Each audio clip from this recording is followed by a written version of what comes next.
Assalamualaikum warahmatullahi wabarakatuh. Halo warga Wingit sekalian, balik lagi bareng saya Putra di sini.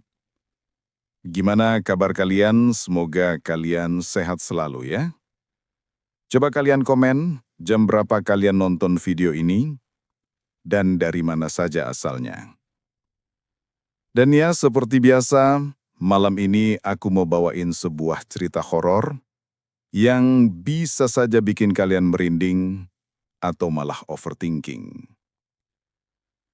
Sebelum lanjut ke ceritanya, kalau teman-teman suka dengan cerita horor kayak gini, jangan lupa untuk dukung channel ini dengan cara like, komen, dan subscribe. Supaya aku makin semangat bawain cerita-cerita horor buat nemenin malam kalian. Dan buat kalian yang ingin sharing, boleh banget kirim ceritanya ke alamat email yang sudah tercantum di kolom deskripsi ya. Jadi nggak usah berlama-lama lagi, kita langsung aja ke ceritanya. Nama saya Dedi. Saya dulu pernah kerja di salah satu pabrik tekstil yang lumayan besar di Karawang. Ini cerita lama, sekitar tahun 2008 sampai 2010-an. Sebetulnya saya jarang cerita soal ini, tapi entah kenapa sekarang pengen aja saya ceritakan. Karena jujur sampai sekarang, ingatan tentang pabrik itu masih suka datang di mimpi. Jadi begini teman-teman, pabrik itu dulunya terkenal banget.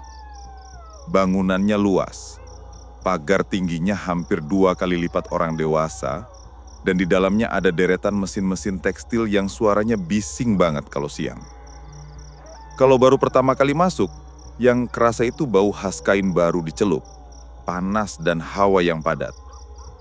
Saya dulu kerja di bagian produksi, shiftnya macam-macam, kadang pagi, kadang malam. Nah, yang mau saya ceritakan ini kejadian-kejadian yang saya alami selama saya ke bagian shift malam. Shift malam di pabrik tekstil itu beda rasanya. Kalau siang rame orang, suara mesin campur suara pekerja. Tapi kalau malam, suasananya sunyi banget. Mesin memang masih jalan, tapi seolah-olah udara jadi lebih berat. Kadang cuma ada 10-15 orang di area produksi yang seluas lapangan bola itu. Lampunya neon putih pucat, banyak yang sudah redup. Dan satu hal lagi, suara burung malam. Entah burung apa, tiap pukul 1 atau 2 dini hari selalu kedengaran kayak ngerintih di atap pabrik. Awalnya saya nggak kepikiran macem-macem. Namanya juga kerja di pabrik besar. Mesin bisa rusak, listrik bisa naik turun. Saya pikir wajar kalau ada bunyi-bunyi aneh. Tapi lama-lama, saya mulai sadar kalau ada yang nggak beres. Pertama kali saya merasa aneh itu pas saya lagi ngecek kain gulungan di area belakang. Waktu itu sekitar jam 1:30 pagi. Udara di situ lembab banget, padahal biasanya enggak. Dari arah gudang kain, saya dengar suara kayak orang nangis. Lirih. Suaranya jauh, samar-samar, tapi jelas banget itu suara perempuan. Saya panggil-panggil, Bu siapa di sana? Karena saya pikir mungkin cleaning service atau karyawan lain yang lagi istirahat, tapi nggak ada jawaban. Saya jalan pelan-pelan ke arah suara itu. Makin deket, makin pelan, makin pelan. Pas sampai depan pintu gudang, sunyi. Suara itu hilang total. Saya cek ke dalam, cuma tumpukan gulungan kain. Lampunya cuma satu yang nyala, remang-remang. Saya sampai nyorot pakai senter HP. Nggak ada siapa-siapa. Dingin banget rasanya. Padahal itu Karawang, panasnya nggak karuan. Bulu kuduk saya langsung berdiri. Saya mundur pelan-pelan, balik ke area mesin. Besok paginya saya cerita ke teman-teman. Mereka cuma ketawa. Itu mah biasa, Ded. Pabrik ini emang banyak ceritanya. Saya kira mereka bercanda. Tapi ternyata makin kesini makin sering kejadian yang aneh. Lampu tiba-tiba mati nyala padahal nggak ada gangguan listrik. Mesin bisa berhenti sendiri terus jalan lagi. Pernah juga ada gulungan kain jatuh dari rak tinggi tanpa sebab. Di kantin, karyawan sering cerita. Katanya dulu ada karyawan yang meninggal tiba-tiba kejatuhan mesin. Ada juga yang katanya hilang nggak ketemu. Saya nggak terlalu percaya. Tapi makin hari makin banyak kejadian. Ada satu senior saya bilang, kalau shift malam, jangan jalan sendiri ke gudang, Dad. Jangan iseng. Dia ngomongnya serius. Saya jadi agak takut juga. Saya mulai perhatiin sendiri. Pabrik itu besar banget. Lorong-lorongnya panjang. Kalau malam, lampu neon suka kedip-kedip. Bau kain campur bau minyak mesin bikin kepala berat. Kadang di pojokan ada suara tikus, tapi kadang juga kayak suara orang jalan pelan-pelan. Bukan langkah sepatu karyawan, lebih ke langkah tanpa alas kaki. Puncaknya suatu malam. Waktu itu shift saya lagi sepi banget. Teman-teman banyak yang lembur di area lain. Saya lagi ngecek hasil produksi di mesin nomor 4. Suasananya hening, cuman mesin yang berderu. Tiba-tiba, saya dengar suara orang nyanyi lirik. Bukan nyanyi lagu pop, tapi kayak nyanyi lagu Jawa kuno. Pelan banget, kayak dari ujung ruangan. Suaranya perempuan, agak serak. Saya berhenti kerja. Saya dengerin. Suaranya makin jelas. Saya jalan ke arah sumber suara itu. Tapi begitu saya mendekat ke lorong yang gelap itu, suaranya berhenti. Hening total. Saya diam di situ beberapa detik. Jantung rasanya kencang banget. Akhirnya saya mundur lagi ke area mesin. Gak lama kemudian, saya dengar suara kayak kain diseret di lantai. Tapi waktu saya tengok, gak ada apa-apa. Sejak malam itu saya jadi waspada. Saya mulai percaya omongan teman-teman. Pabrik ini memang ada yang jaga. Dan bukan manusia. Saya cuma bisa baca-baca doa dalam hati. Saya pikir mungkin cuma saya yang dengar. Tapi besoknya, teman saya cerita, dia juga dengar suara yang sama semalam. Setelah malam itu, saya mulai sering kepikiran kejadian-kejadian aneh di pabrik. Saya pikir mungkin saya lagi capek, lagi stres, jadi berhalusinasi. Tapi nyatanya, kejadian-kejadian itu malah makin sering muncul. Beberapa minggu setelah suara nyanyi itu, saya makin sering ke bagian shift malam. Dulu, saya termasuk karyawan yang rajin, jadi sering diminta lembur. Saya jadi makin kenal tiap sudut pabrik. Lorong panjang ke arah gudang, tangga ke ruang kontrol, sampai pojokan di belakang ruang produksi yang katanya jarang dipakai orang. Tapi jujur ya, makin lama makin saya ngerasa ada hawa yang beda. Jam-jam rawan itu selalu sekitar pukul 1:30 sampai 3 pagi. Waktu itu, hawa jadi lebih dingin. Mesin-mesin juga entah kenapa suaranya terdengar lebih aneh. Kadang kayak ada yang ngetok-ngetok dari dalam mesin. Pernah satu kali, kain gulungan besar yang biasanya diam, pelan-pelan bergerak sendiri. Saya kira ada angin atau getaran mesin sebelah. Tapi gulungan itu beratnya bisa sampai 100 kilo lebih. Nggak mungkin cuma dorongan angin. Bau amis juga mulai sering tercium. Nggak tiap malam, tapi kalau datang rasanya nyengat banget. Kayak bau darah yang udah lama. Padahal ini pabrik tekstil. Bahan kimia pun ada. Tapi bau itu beda banget.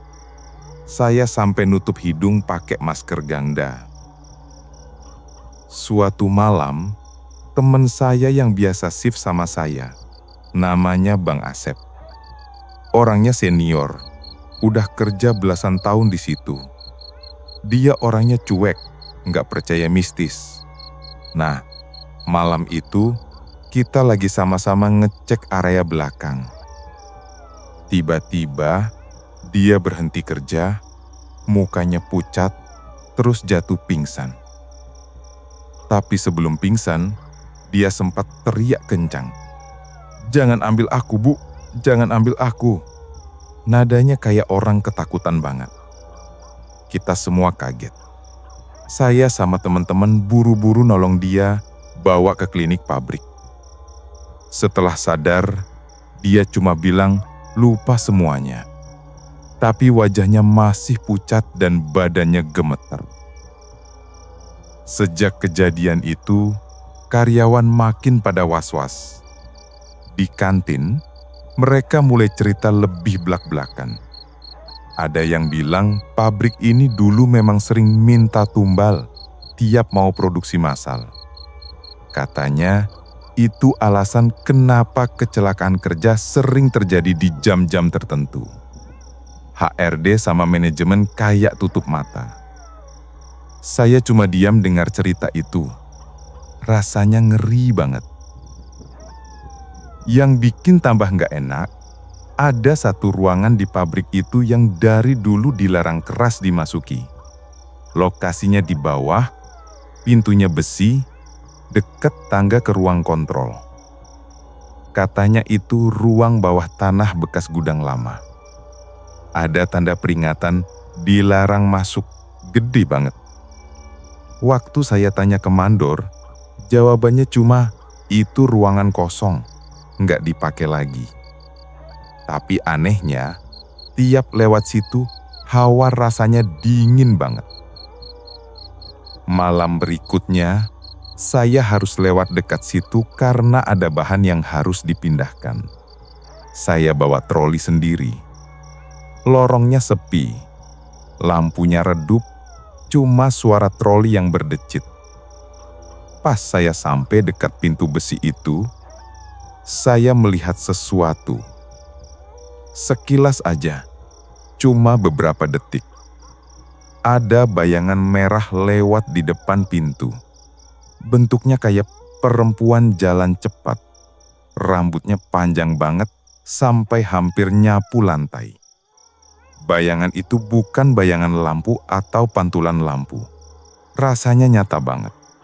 Saya sampai berhenti dorong troli, bengong. Jantung langsung berdebar. Saya kelip, udah nggak ada. Saya mundur pelan-pelan, balik ke area mesin. Saya nggak cerita ke siapa-siapa malam itu. Takut dibilang halu. Tapi sepanjang malam, bayangan itu kebayang terus di kepala. Rasanya kayak ada yang ngikutin dari belakang. Besoknya, saya sempat ngobrol lagi sama Bang Asep di kantin. Wajahnya masih pucat. Dia cerita kalau sebelum pingsan malam itu, dia kayak ngeliat sosok perempuan berdiri di atas mesin pemintal benang.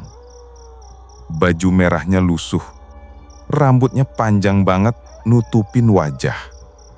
Dia pikir cuma bayangan kain, tapi makin dia lihat makin jelas.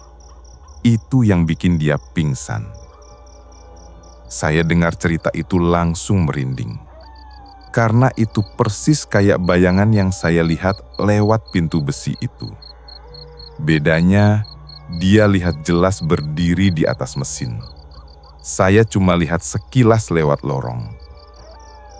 Sejak malam itu, suasana kerja jadi makin gak enak. Orang-orang yang kebagian shift malam mulai banyak yang minta pindah shift atau resign. Bahkan beberapa operator mesin mulai bawa air doa sendiri-sendiri.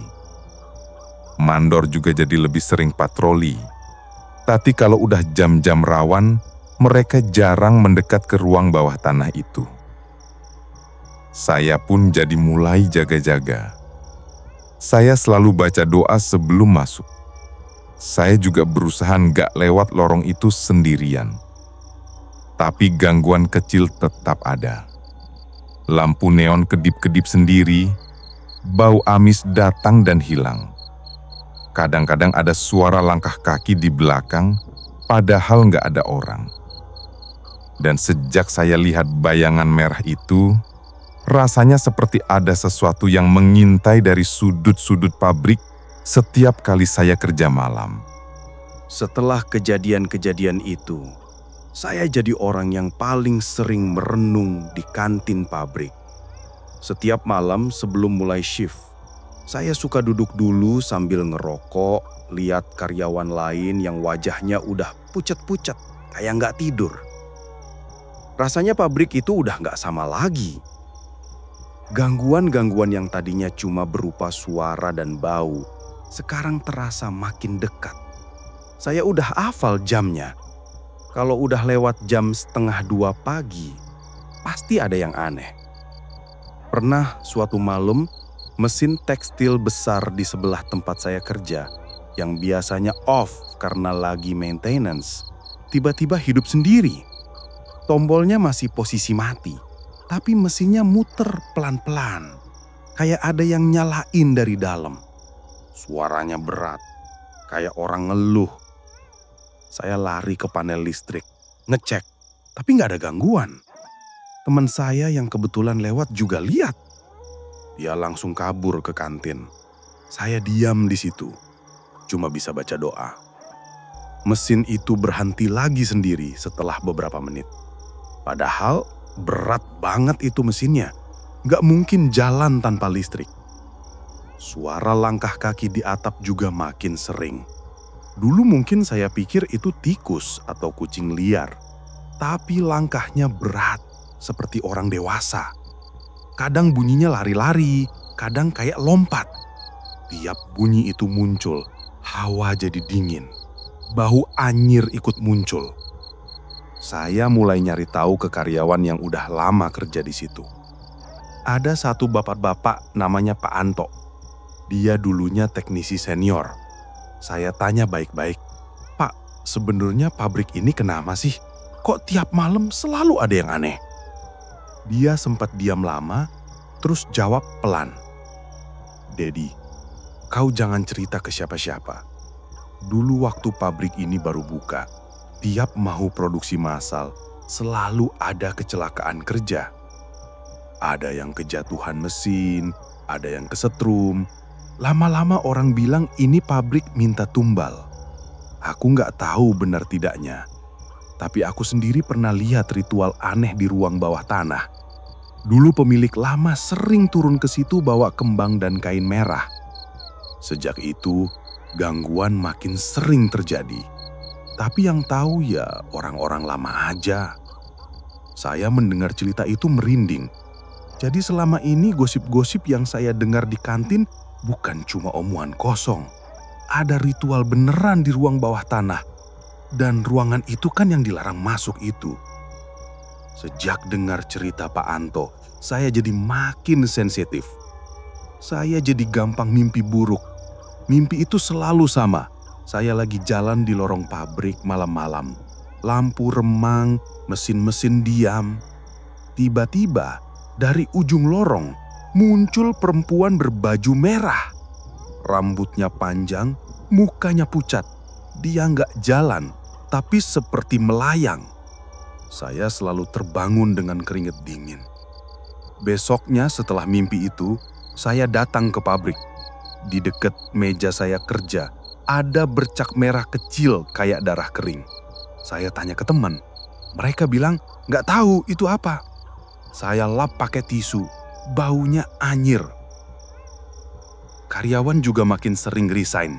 Ada satu operator mesin tiba-tiba berhenti kerja karena katanya sering didatangi perempuan berbaju merah di toilet. Katanya setiap kali dia cuci muka di toilet malam-malam, di kaca belakangnya suka ada bayangan perempuan rambut panjang yang ngeliatin. Dia pikir cuma bayangan rambutnya sendiri, tapi lama-lama jelas itu bukan dia. Manajemen pabrik kayak tutup mata.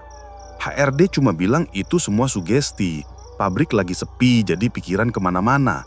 Tapi kami yang kerja malam tahu rasanya. Puncaknya, malam itu saya harus patroli ke area bawah yang jarang dipakai. Itu area dekat ruang bawah tanah yang dilarang itu. Saya sendirian karena teman saya izin ke toilet. Saya bawa senter HP. Lorongnya panjang, bau lembab, lampu neon cuma satu nyala redup. Pas saya jalan pelan-pelan di situ, saya dengar suara bisikan.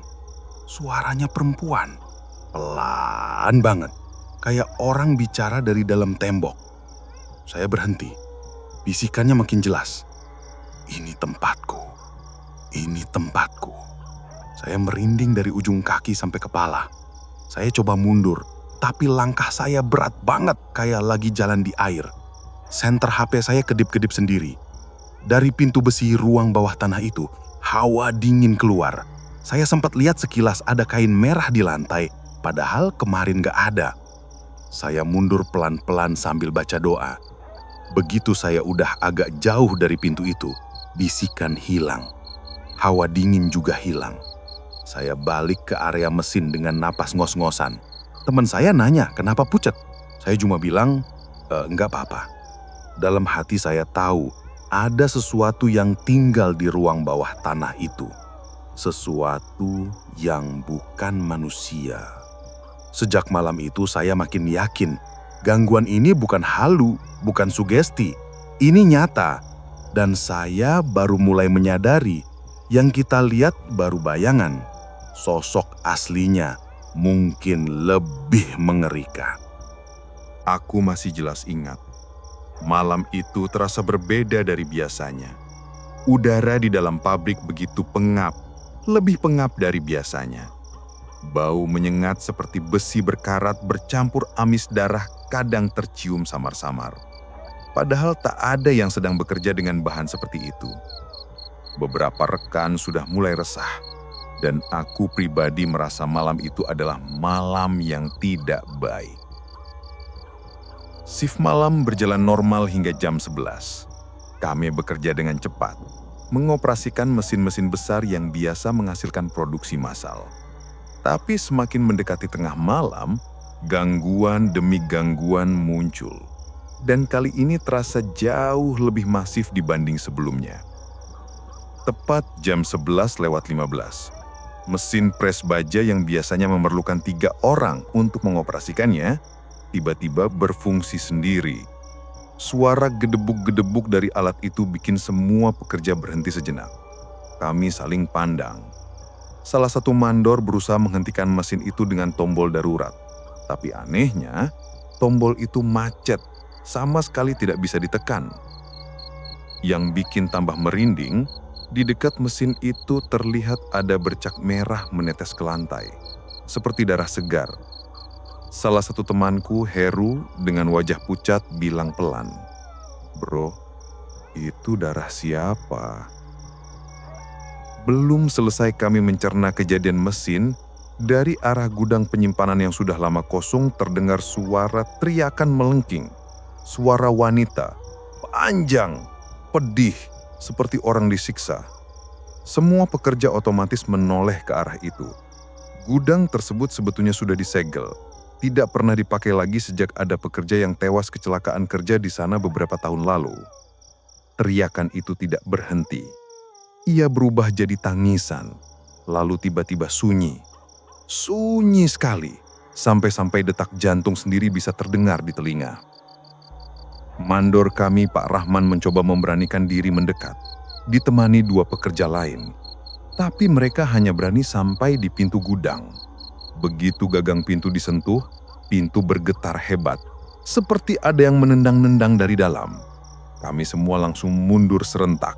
Tidak ada yang berani membuka gudang itu lagi.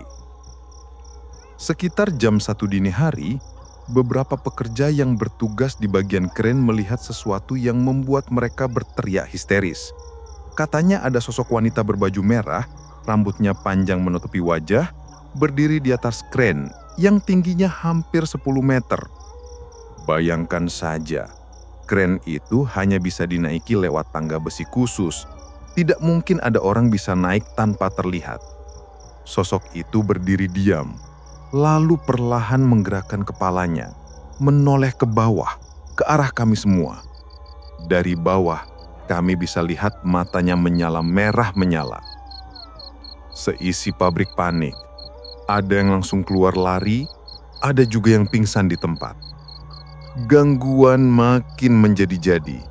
Lampu-lampu di dalam pabrik padam menyala sendiri, seperti ada yang memainkan saklar berkali-kali. Mesin-mesin tiba-tiba berbunyi, lalu mati lagi. Suara ketukan keras terdengar dari dinding-dinding pabrik, seperti ada orang menghantam besi dengan palu besar. Lalu, Bau bunga melati bercampur darah menguar kuat, sangat kuat.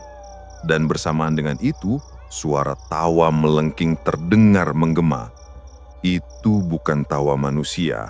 Tawa itu panjang, serak, dan menghantui seluruh ruangan.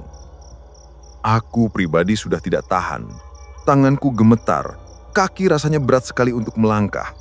Aku hanya bisa berdoa dalam hati. Tapi setiap kali aku mencoba membaca doa, suara itu makin keras, seakan mengejek. Puncaknya, tepat jam 2 dini hari, kami semua melihatnya. Sosok yang selama ini hanya jadi cerita mulai menampakkan diri secara jelas. Di ujung lorong produksi, dari balik kegelapan muncul bayangan wanita bergaun merah panjang. Gaunnya compang-camping, wajahnya pucat, matanya merah menyala.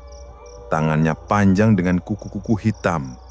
Ia berjalan perlahan menyeret gaunnya yang basah seperti berlumur darah. Setiap langkahnya menimbulkan suara ceblak-ceblak, seperti kaki yang menginjak genangan cairan. Saat ia menatap ke arah kami, lampu pabrik mati total, gelap gulita, dan dari dalam gelap itu terdengar jeritan demi jeritan dari rekan-rekanku. Ada yang bilang pundaknya seperti dicakar, ada yang bilang lehernya terasa dicekik. Aku sendiri hanya bisa menutup mata, tubuhku kaku tak bisa bergerak. Entah berapa lama, tapi ketika lampu tiba-tiba kembali menyala, suasana sudah kacau. Beberapa orang jatuh pingsan. Ada yang tangannya penuh luka goresan, dan sosok itu sudah tidak ada di sana lagi. Malam itu menjadi malam terakhirku bekerja di pabrik itu. Setelah kejadian tersebut, hampir setengah karyawan mengundurkan diri. Pabrik pun akhirnya berhenti beroperasi karena tidak ada lagi yang sanggup bertahan dengan teror yang begitu nyata. Sampai sekarang, setiap aku melewati area itu, aku masih bisa merasakan hawa dingin menusuk tulang. Seolah sosok itu masih ada, mengawasi, menunggu. Setelah malam penuh teror itu, suasana pabrik berubah drastis. Aku masih jelas ingat pagi berikutnya. Kami semua dikumpulkan di aula kecil di dekat kantor pusat pabrik. Wajah-wajah karyawan pucat. Sebagian menangis pelan, sebagian lagi hanya diam dengan pandangan kosong. Pak Rahman, mandor kami, mencoba bicara, tapi suaranya bergetar. Saya nggak tahu lagi harus bilang apa. Kejadian semalam itu di luar nalar. Bahkan orang seperti Pak Rahman yang biasanya galak dan tegas terlihat gemetar. Banyak pekerja yang sudah menandatangani surat pengunduran diri. Ada juga yang langsung pulang tanpa pamit. Aku sendiri merasa seperti habis keluar dari mimpi buruk. Tapi itu bukan mimpi. Luka goresan di tangan temanku, Heru, nyata. Bau amis darah di baju kerja kami juga nyata. Beberapa hari setelahnya, pabrik tetap mencoba berjalan. Tapi gangguan tak berhenti. Mesin sering menyala sendiri, suara-suara dari gudang kosong semakin sering terdengar. Bahkan ada satu kejadian aneh, seorang satpam yang berjaga malam katanya melihat seorang wanita berbaju merah melayang di atas atap pabrik. Satpam itu langsung jatuh sakit keras keesokan harinya. Media lokal sempat mencium kabar ini, tapi pihak manajemen pabrik menutup-nutupi. Namun di kalangan pekerja, cerita sudah menyebar luas. Tidak ada lagi yang mau shift malam, bahkan shift siang pun sepi. Suatu sore, aku bertemu dengan Pak Seno, mantan karyawan senior yang dulu pernah bekerja di pabrik ini sejak awal berdiri. Kami bertemu di sebuah warung kopi di pinggir jalan. Pak Seno bercerita dengan suara lirih, seperti takut didengar orang lain. Dulu, setiap kali pabrik ini mau produksi massal, selalu ada kecelakaan kerja. Selalu ada yang mati. Tapi lama-lama kita curiga karena kejadiannya terlalu sering dan aneh. Baru belakangan kami tahu, Pemilik lama pabrik ini pakai cara klinik. Ada yang bilang setiap produksi besar harus ada tumbar jiwa. Entah pegawai, entah buruh lepas. Aku terdiam mendengar cerita itu. Pak Seno melanjutkan. Yang jadi tumbal itu arwahnya nggak tenang. Dan katanya ada satu perempuan, pegawai yang dulu mati dengan cara mengenaskan di mesin pres. Dialah yang sekarang jadi Kuntilanak merah itu. Tubuhku merinding. Potongan-potongan kejadian yang selama ini kami alami mulai terasa masuk akal. Atau tidaknya punya asal-usul. Aku sempat menemui beberapa rekan kerja yang juga sudah resign. Heru, yang tangannya pernah tercakar sesuatu yang tak terlihat, bercelita dengan wajah pucat. Gue tiap malam mimpi dia bro, cewek itu. Matanya merah, rambutnya basah. Dia cuman diem, liatin gue, terus ketawa. Ketawanya itu loh, masih kebayang di telinga. Ada juga seorang operator forklift yang mengaku melihat gaun merah itu berkali-kali berjalan di atas tumpukan kontainer. Padahal kontainer itu setinggi 5 meter. Semua kesaksian ini memperkuat cerita Pak Seno. Akhirnya, setelah serangkaian kejadian yang tak masuk akal dan terus merugikan operasional, manajemen pusat memutuskan menutup pabrik. Surat resmi keluar. Dan dalam waktu beberapa minggu, pabrik benar-benar berhenti beroperasi. Hari terakhir, kami diminta datang untuk mengambil gaji terakhir dan barang-barang pribadi. Aku datang dengan perasaan campur aduk. Pabrik yang dulu jadi tempat mencari nafkah, kini jadi tempat teror. Begitu masuk gerbang, aku melihat gedung-gedung besar pabrik itu tampak lebih suram dari biasanya. Catnya mulai mengelupas, rumput liar tumbuh di mana-mana. Angin yang bertiup membawa bau melati samar-samar. Aku hanya bisa berdoa pelan sambil melangkah. Di dalam ruang produksi, beberapa mesin sudah ditutup terpal. Namun anehnya, aku sempat mendengar suara ketukan pelan dari dalam salah satu mesin yang dulu sering hidup sendiri. Tok, tok, tok. Pelan, berulang. Aku berhenti di situ, menahan nafas. Saat aku menoleh ke lorong belakang, aku sempat melihat sekilas bayangan merah. Sosok wanita dengan rambut panjang menutupi wajahnya. Dia berdiri diam, tidak bergerak, lalu menghilang begitu saja. Itu jadi pertemuan terakhirku dengannya. Sekarang pabrik itu terbengkalai. Gerbangnya berkarat. Jendelanya pecah-pecah.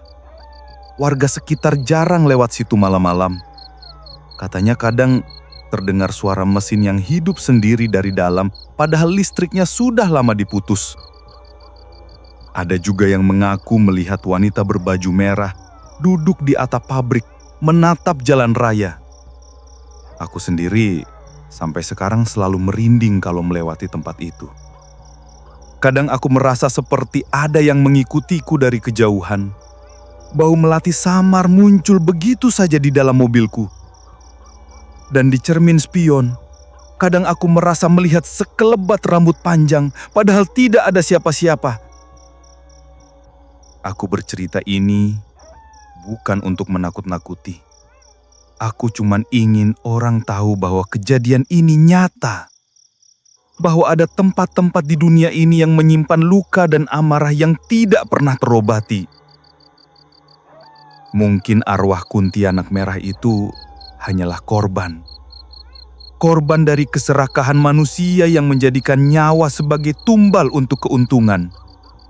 Dan sampai sekarang, dia masih di sana, menjaga, menuntut keadilan, menagih nyawa yang belum dibayar.